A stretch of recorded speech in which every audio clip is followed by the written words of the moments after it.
महाराज की जय। प्यार से कहना धन निरंकार जी शासन। एक बहुत पुरानी कथा है माता पार्वती और शंकर जी की। एक बार की बात है कि माता पार्वती पर्वत पर बैठी थी और शंकर जी बैठे थे। दोनों पति पत्नी ब्रजमान थे। तो माता पार्वती महादेव से क्या लगी कि प्रभु एक बात सुनो, कि आज आप एक से बात कहूँ कि कहो कि क्या कहना चाहती हो। सुनो, तो प्रभु कार्तिक मास का महीना आ चुका और लोग अब गंगा स्नान आने वाला है और अब मैं जो है, आप बार बार कहते हो मेरे भक्त बहुत है दुनिया में, मेरी पूजा बहुत करते लोग, पर मैं अब उन भक्तों की परीक्षा लूंगी। और वो कार्तिक मास का महीना आ गया, गंगा पर्व। प्रभु शंकर जी कहले ठीक है माता पार्वती, ठीक है, आपकी इच्छा है, आप जैसा चाहो कर सकती हो, मैं आपके साथ हूँ। उन्होंने कहा ठीक है कि आपको मेरे साथ चलना होगा गंगा पर्व। ठीक है। माता पार्वती जो है जैसे कार्तिक मास आया तो वो हिमालय पर्वत से चल पड़े। दोनों चले आ रहे हैं और वो जहाँ पर मेला लगा था नदी के किनारे, वहाँ पर पहुँच गए। पहुँचने के बाद उन्होंने देखा कि घाट, कौन से घाट में भीड़ ज़्यादा, उसी घाट पर दोनों लोग जाकर बैठ गए। अब माता पार्वती जी तो 16 साल की लड़की बन गई और शंकर जी को कोड़ी बना दिया। 16 साल की लड़की बनकर और उन्होंने अपने पास में अपने पति महादेव को लिटा लिया। और वो अब क्या चमत्कार करती है अपनी योग माया से ये कार्य करके। तो अब कहती है कि अरे भाई कोई भक्त है मेरे पति को गंगा जी में नहला रहा है। अब लोग सुना करें देखे करें तो कोई आकर हाँ अरे छोड़ो इस बुड्ढे को, ये तो कोड़ी है, शनिचर है, आओ मेरे साथ चलो, मैं तुम्हें ले चल जाऊँ, बढ़िया खाना खिलाऊंगा, बढ़िया कपड़े और पहनाऊंगा। तुम तो 16 साल की लड़की हो और ये तो 60 साल का बुड्ढा और ये भी कोड़ी है, तुम कहाँ चक्कर में पड़ गई।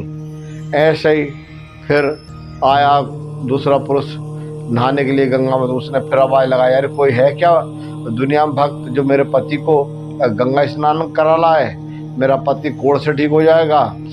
अरे तुम 16 साल की लड़की हो और कहाँ इस कोड़ी के संग में पड़ी हो, आओ मेरे साथ चलो, मैं तुम्हें ले जाऊंगा, बढ़िया कोठी में रखूंगा, रानी बना कर रखूंगा। अब सुबह से शाम तक यही कारण जो आवे कि चलो, तो 4 बज चुके। तो एक बुजुर्ग आया, वो बहुत शिव भक्त था और उसके सच्चा मन था और निस्वार्थ पूजा करता था। प्रतिदिन आए दिन रोज निस्वार्थ जितने भी काम करते उसे कोई स्वार्थ नहीं और सच्चे मन से गरीबों को मोहताजों की सेवा करता। अब वो भी गंगा के स्नान को चला गया। बोले चलो आज मैं भी गंगा में डुबकी लगाया हूँ। तो जैसे ही वो जिस घाट पर माता पार्वती और शंकर जी बैठे थे उसी घाट की ओर वो बुजुर्ग चल दिए। जब देखा तो वो आवाज़ लगा रहे थे अरे कोई भगत है दुनिया में कि जो मेरे पति को गंगा जी नहला दे। पर वो सच्चे मन से जब उसने आवाज़ सुनी कि कौन आवाज़ दे रहा है इधर, कि कोई है तो मेरे पति को गंगा जी में नहला दे, मेरे पति का कोड़ खत्म हो जाएगा। उस सच्चे भक्त ने जब बात सुनी तो वो भक्त उधर की ओर चलने लगा कि इधर कोई आवाज़ लगा रहा है। देखा तो वो शंकर जी जो है ये कोड़े का रूप धारण किए हुए और माता पार्वती जो है पास में बैठी हैं और आवाज़ लगा रही है बार बार।